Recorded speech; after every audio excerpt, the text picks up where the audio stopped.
Hyderabad sales new heights with highest residential sales in 2025. Okay. అసలు చాలామంది real estate పడిపోయింది అని అంటారు. అంటే రియల్ ఎస్టేట్ నిజంగా వాస్తవానికి పడిపోయిందా, లేకుంటే దాని స్థితిగతులు ఇప్పుడు ఎట్లా ఉంటాయి మా వాస్తవానికి? సజ్జన్న అయితే ఒక విషయం గుర్తుంచుకోవాల్సిన అవసరం ఏంటంటే తెలంగాణ 2012 నుంచి తెలంగాణ వచ్చిన నుంచి తెలంగాణలో భూముల ధరలు వ్యవసాయ ఆధారిత భూములు కానీ, ఇటు పట్టణాలలో కానీ, హైదరాబాద్ చుట్టూ పరిసర ప్రాంతాలు కానీ, ఎందుకంటే మనం మేజర్ పొటెన్షియల్ ఏరియా హైదరాబాద్ కాబట్టి చెప్తున్నాం, దాదాపుగా 4 నుంచి 5 రెట్లు పెరిగినాయి. ఇంకొక విషయం ఏంటంటే అగ్రికల్చర్ ల్యాండ్స్ దాదాపుగా 10 రెట్లు పెరిగిన ప్లేసెస్ కూడా ఉన్నాయి కొన్ని. అయితే ఒక విషయం ఏంటంటే ఈ 10 సంవత్సరాల కాలంలో ఎప్పుడు కానీ దాదాపుగా రియల్ ఎస్టేట్ అనేది 5 సంవత్సరాలు 6 సంవత్సరాలు పెరిగిన తర్వాత కొంత స్తబ్దత ఉంటుంది.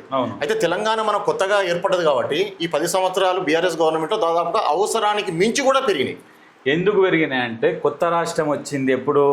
2012లో ఏర్పడ్డదా? ఎస్, జూన్ 2 2012లో వచ్చింది. అవును. వచ్చిన కొత్తలో ఏమైనా భూములు తక్కువనే అని చెప్పేసి అప్పుడు కేసీఆర్ గాలి మోటార్ వేసుకొని మన రాచకొండ గుట్టలలో తిరిగిండు.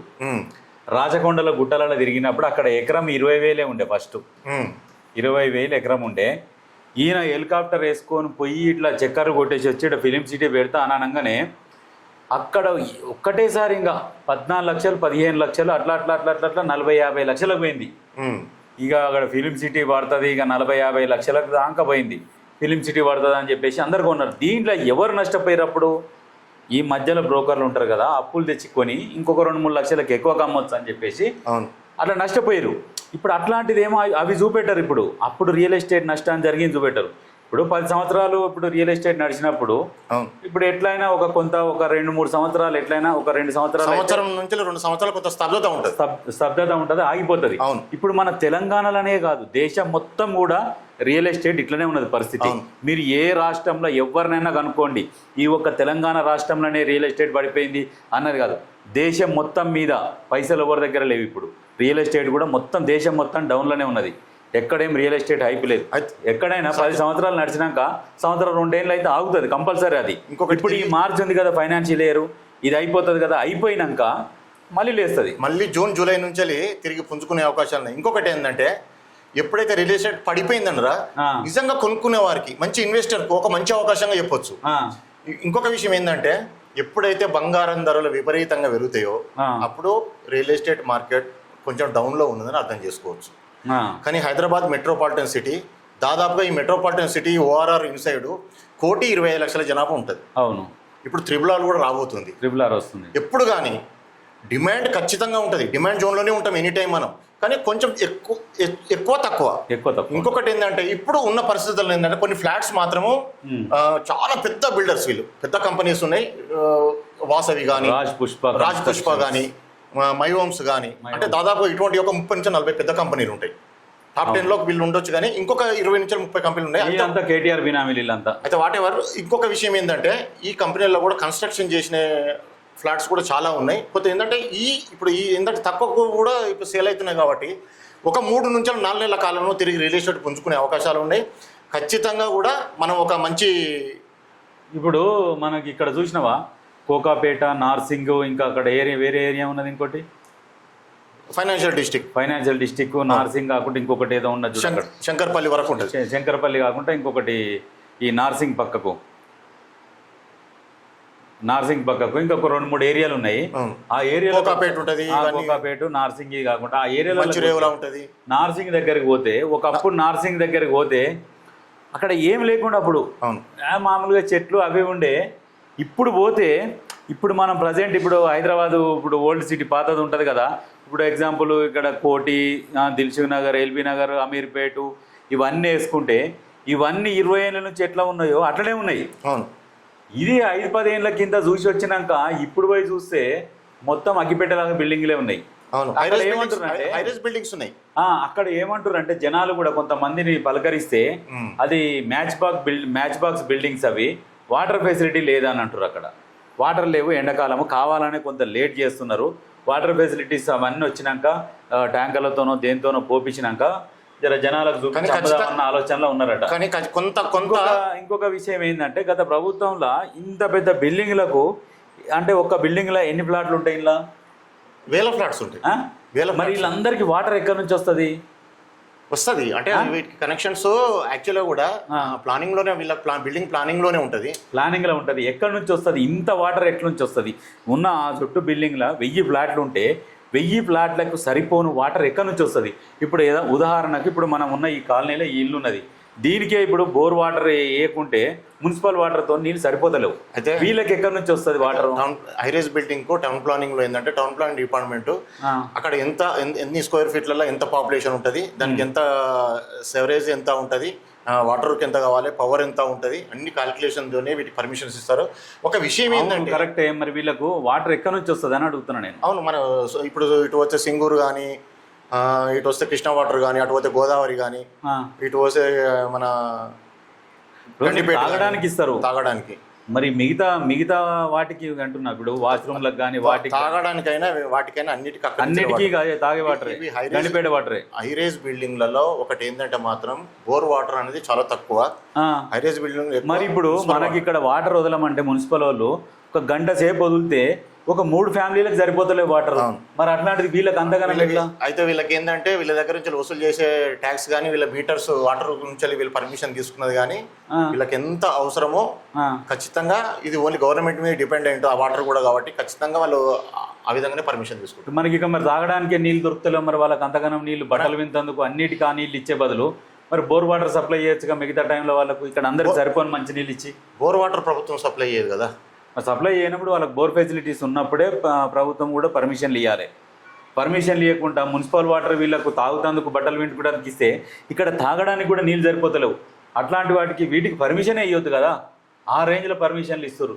సరే, అది ఒకటి అయ్యింది ఓకే. ఇప్పుడు రియల్ ఎస్టేట్ అయితే ఇప్పుడు బీభత్సంగా పుంజుకునే అవకాశం ఉన్నది.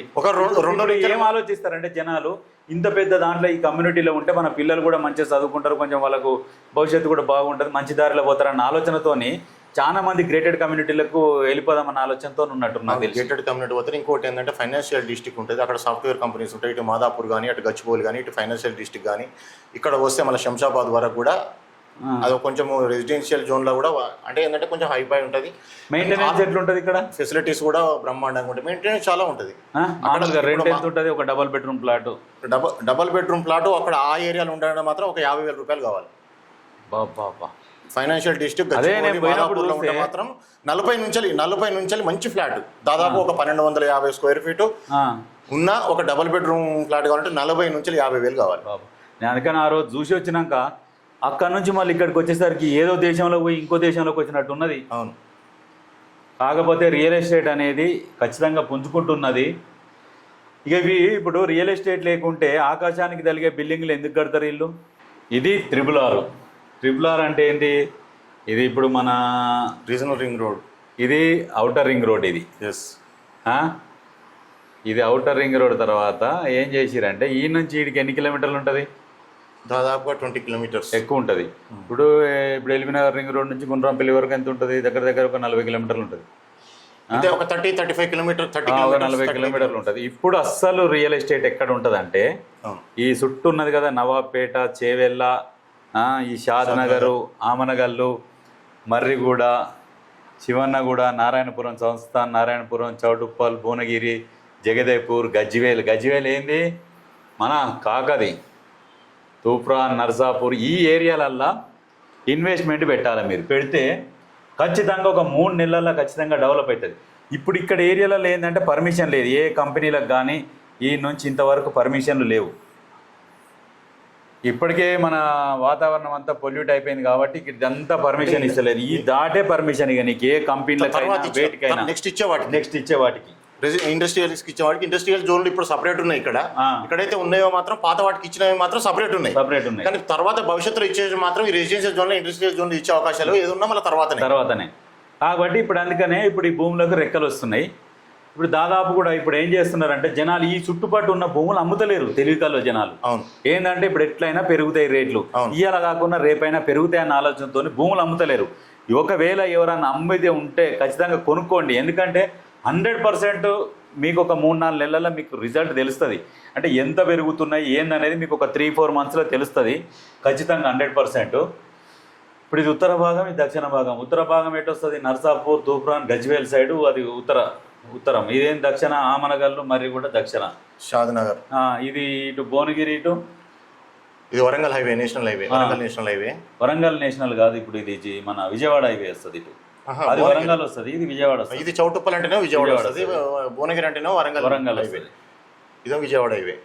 ఒక విషయం ఏంటంటే ఇప్పుడు దాదాపుగా ఇప్పుడు ఓఆర్ఆర్ ఇన్సైడ్ మాత్రము ఎక్కడ కూడా 30,000కు తక్కువ లేదు. 30,000 ఎక్కడ? సుమారు చెప్తాను, 50,000 నుంచి 70,000-80,000 దాకా ఉన్నది. అంటే రోడ్స్ బట్టి ఇన్సైడ్ కొంచెం ఆ పరిసర ప్రాంతాలను బట్టి 30,000కి ఎక్కడ తక్కువ లేదు. ఇప్పుడు ఓఆర్ఆర్ అవుట్ సైడ్ ఎక్కడ చూసినా చూత 15,000, 16,000, 17,000, 18,000. ఇంకా దూరం పోతే మాత్రం ఇంకా సుమారుగా 10, 11, 12,000. నిజంగా చెప్పాను, ఇప్పుడు మార్కెట్ తగ్గింది అంటారు కదా, నిజంగా ఇన్వెస్టర్స్ వాళ్ళని కొనుక్కునే వాళ్ళు మాత్రం తగ్గినప్పుడే కొనుక్కోవాలి. నువ్వు టాప్ పొజిషన్లో ఉన్నప్పుడు కొంటే మనం పెట్టిన ఇన్వెస్ట్మెంట్ డబుల్ కావాలంటే చాలా టైం పడుతుంది. అదే ఎప్పుడైతే మార్కెట్ డౌన్ఫాల్లో ఉందనుకో, కొంచెం డౌన్ఫాల్ అనుకోవచ్చు దీన్ని. ఇప్పుడు బంగారం కూడా అంతే, తగ్గినప్పుడు కొనుక్కోవాలి. బంగారం అనేది ఎప్పటికీ తగ్గదు, భూముల విలువ కూడా ఎప్పటికీ తగ్గదు, పెరుగుతూనే ఉంటుంది. ఇప్పుడు కాకపోతే స్టేబుల్గా ఉంటాయి. ఒకటి ఏంటంటే భూములు ఎట్లా అంటే పాపులేషన్ పెరుగుతూ ఉంటుంది కానీ భూమి అయితే పెరగదు. ఖచ్చితంగా డిమాండ్ ఉంటుందని చెప్పుకోవచ్చు, 100% ఉంటుంది. అందుకే ఒక విషయం ఏంటంటే మెట్రోపాలిటన్ సిటీ, ఇది ఇంకొకటి చెప్పన్నా, ఈ దేశంలో నెక్స్ట్ ఫైనాన్షియల్ క్యాపిటల్ అయినా ఆశ్చర్యపోవాల్సిన అవసరం లేదు హైదరాబాద్ సిటీ. ఇప్పుడు ఢిల్లీ మొత్తము పొల్యూషన్ అయింది. ఇంకొకటి ఏంటంటే దక్షిణాదిలో ఇప్పుడు ఉన్న మెట్రోపాలిటన్ సిటీలలో ఇప్పుడు ముంబై ఏమో ఫైనాన్షియల్ క్యాపిటల్ ఫస్ట్, మన ఇప్పుడు ప్రజెంట్ ఇండియాకు నెక్స్ట్ ఫైనాన్షియల్ క్యాపిటల్ కూడా హైదరాబాద్ కాబోతుంది. ఇంకోటి చెప్పన్నా, ఫస్ట్ బెంగళూరు, మన సాఫ్ట్వేర్లో బెంగళూరు టాప్ పొజిషన్లో ఉండేది. దాదాపుగా ఒక 25 సంవత్సరాల నుంచి ఇప్పుడు మన దగ్గర కూడా సాఫ్ట్వేర్ ఇప్పుడు ఈ రేంజ్లో భారతదేశంలోనే టాప్ పొజిషన్లో ఉన్నాం మనం. ఇప్పుడు రాబోయే రోజుల్లో వాతావరణం కూడా అనుకూలిస్తుంది. ఇప్పుడు బెంగళూరులో వాటర్ లేదని చెప్పేసి ఇప్పుడు బెంగళూరు కొంచెం చాలా బెంగళూరులో పొల్యూషన్, ట్రాఫిక్ జామ్ ఎక్కువైపోయింది, వెనకబడిపోయింది. గ్రీన్ సిటీ యాక్చువల్లీ అంటే ఒకప్పుడు బెంగళూరు గ్రీన్ సిటీ. ఇప్పుడున్న పరిస్థితుల్లో అక్కడ పొల్యూషన్ ఉంది, ట్రాఫిక్ జామ్ ఉంది. ఇంకొకటి మన దగ్గర ట్రాఫిక్ జామ్ ఉన్న ఈ ఎక్స్టెండెడ్ అవుతుంది సిటీ కాబట్టి ఖచ్చితంగా RRR భవిష్యత్తులో మాత్రం ఒక 20 ఇయర్స్లో మాత్రం నెక్స్ట్ 20 ఇయర్స్లో ఈ RRR ఇన్సైడ్ మొత్తం కూడా దాదాపుగా 2.5 కోట్ల జనాభాతో నిండుండే అవకాశాలు ఉన్నాయి. ఒకప్పుడు కోటి ఉంటుండే, ఎవరన్నా ఏదైనా కొనాలంటే ప్రతి ఒక్కరు కోటికి పోతుండే. అవును. ఇప్పుడు కుక్కటిపల్లి ఉన్నది KPHP. అవును. ఇప్పుడు KPHP ఎట్లయింది? కోటి నుంచి కూడా KPHPకి పోవాల్సి వస్తున్నది. అంటే ఆ రేంజ్లో డెవలప్ అయింది. ఇప్పుడు సేమ్ ఇట్లనే ఇప్పుడు LB నగర్, వనస్థలపురం ఉన్నది, సేమ్ ఎక్కడ డెవలప్ అయిపోయినాయి. కోటి ఇప్పుడు ఏంటంటే ఎక్కడ వేసింది అక్కడనే ఉన్నది, డెవలప్మెంట్ లేదు అక్కడ. ఇక ఎందుకంటే పురాతన బిల్డింగులు కూలగొట్టొద్దని చెప్పేసి కోట్ల కేసులు వేసుడు, ఆ గల్లీలు చిన్న గల్లీలు, ఆ రోడ్లు విస్తరించకపోవడము, దానివల్ల ఇప్పుడు చాలా మైనస్ అయింది. ఎవరు కూడా పోవాలంటే అరే అమ్మ ట్రాఫిక్లో మనం ఏం పోతాం రా నాయన పోవద్దు అన్నట్టుకున్నారు. అందుకని ఇప్పుడు ఈ RRR రీజనల్ రింగ్ రోడ్ దగ్గర కూడా రోడ్లు కూడా ఏం చేస్తున్నారు అంటే వాళ్ళకి ఇచ్చినా కానీ 50 feet ప్రాపర్ టౌన్ ప్లానింగ్. ఇంకొక విషయం ఏంటంటే మన భారతదేశంలో పాపులేషన్ డెన్సిటీ, జనసాంద్రత అంటాం మనం మామూలుగా తెలుగులో. పాపులేషన్ డెన్సిటీ బాగా ఉండే స్టేట్లు ఏంటంటే ఢిల్లీ చెప్పొచ్చు, ఢిల్లీ తర్వాత మహారాష్ట్ర ముంబై చెప్పొచ్చు, తర్వాత ఇటు వచ్చే కల్కట్టా చెప్పొచ్చు, నెక్స్ట్ వచ్చేసి బెంగళూరు అని చెప్పొచ్చు, తర్వాత మనమే. ఇంకొక విషయం కూడా, ఎప్పుడు రియల్ ఎస్టేట్ ఒకటి స్తబ్దత ఉండొచ్చు కానీ పూర్తిగా డౌన్ఫాల్ అయ్యి బాగా తగ్గుతుందనే విషయం మాత్రం ఎప్పుడు కలగూడదనద్దు. వాస్తవం చెప్పానంటే ఇప్పుడు ఇంకా తగ్గుతుందనే మాత్రం తగ్గే పరిస్థితి లేదు. రాబోయే 3 నుంచి 4 నెలల్లో తెలంగాణలో రియల్ ఎస్టేట్ రంగం పుంజుకునే అవకాశాలు ఎక్కువ ఉన్నాయి. ఎవరైనా ఇన్వెస్ట్ చేసుకునేవారు మాత్రం ఈ టైం మంచి అవకాశం. ఈ రౌండ్ ఈ RRR లోపల ఇన్వెస్ట్ చేసుకునేవారు మాత్రం చేసుకుంటే మంచి అవకాశం. ఇంకోటి ఏంటంటే దాదాపుగా కూడా ఉన్న మార్కెట్ కంటే కూడా ఒక 25% తగ్గింది ఇప్పుడు. ఇప్పుడే మంచి అవకాశం కదా తీసుకోవడం, కానీ అమ్ముతలేరు. అమ్మే వాళ్ళు కూడా ఎవరైనా అవసరాల కోసం అమ్మేవాళ్ళు కానీ రియల్ ఎస్టేట్ పడిపోయింది అని అంటారు.